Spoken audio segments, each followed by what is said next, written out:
Un endroit loin du bruit de la ville, propice à la méditation et au silence. Région aride, mais abritant aussi des oasis luxuriantes, le désert de Judée conserve autant de richesses naturelles qu'historiques.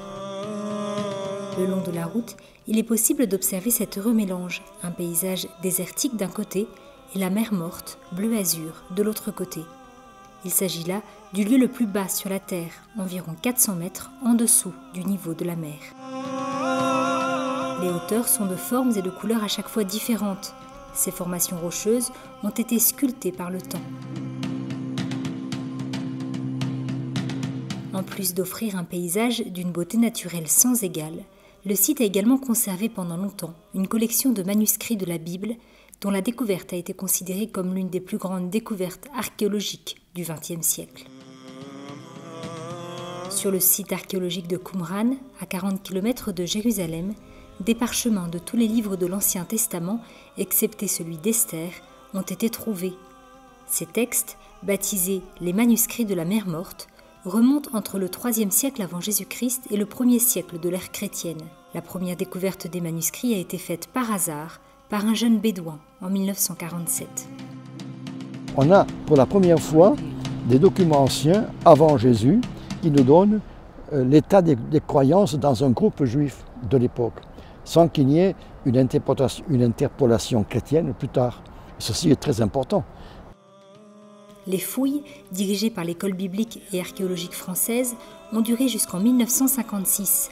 Dans 11 grottes ont été découverts environ 930 fragments de manuscrits de la Bible en hébreu, araméen et grec, cachés là il y a des siècles par un groupe de juifs. Les occupants avaient entendu parler de l'arrivée des soldats romains. Ils ont mis leurs rouleaux, leur bibliothèque, qui était leur bien le plus précieux, dans des jarres et dans les grottes à côté, puis quelques-uns dans les grottes les plus proches, dans la Marne. Et ils sont partis se réfugier dans le désert et quelques-uns sont arrivés jusqu'à Masada.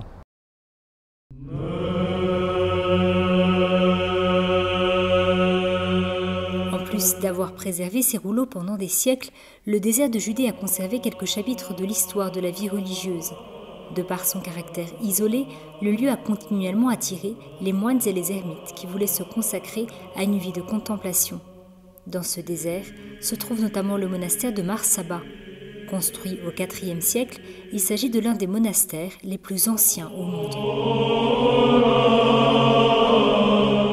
Silence and solitude gives you possibility to leave the vanity of the life.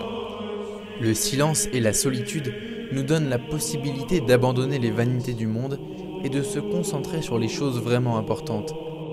Sufferings of people, death, la souffrance des personnes, la mort, le jugement, le salut. En toute sincérité, je peux vous dire qu'en quittant le monde, en vivant dans le désert, nous nous sentons plus à l'écoute et plus proches de l'homme que ce que nous pourrions vivre si nous étions dans le monde. Connected and closer to our people than we were in the world. Le monastère construit par Saint Saba observe encore d'anciennes traditions. L'une d'elles est l'interdiction d'entrer aux femmes, qui ne peuvent entrer que dans ce que l'on appelle la tour de la femme. Ici vécut Saint Jean Damascène, docteur de l'Église, qui a apporté les bases de la théologie chrétienne.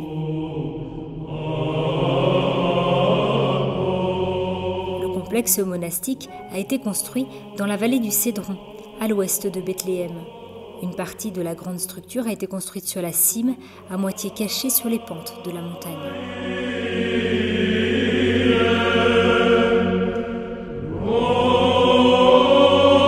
Sometimes I hear that kind of opinion that parfois, j'arrive à penser que les moines fuient le monde et ne vivent que pour eux-mêmes, déconnectés de la réalité. En vérité, cette idée est totalement fausse. Nous quittons le monde juste physiquement, parvenant à une plus grande communion avec les hommes et avec le monde lui-même que celle à laquelle nous parviendrons si nous étions dans le monde. People and more with the world than we can be being inside. Lieu de refuge, à l'écart du monde, de contact avec Dieu. Les collines rocheuses et désertiques de Judée attirent toujours aujourd'hui les regards des touristes et des pèlerins, avec ses paysages magnifiques et ses trésors d'histoire et de spiritualité.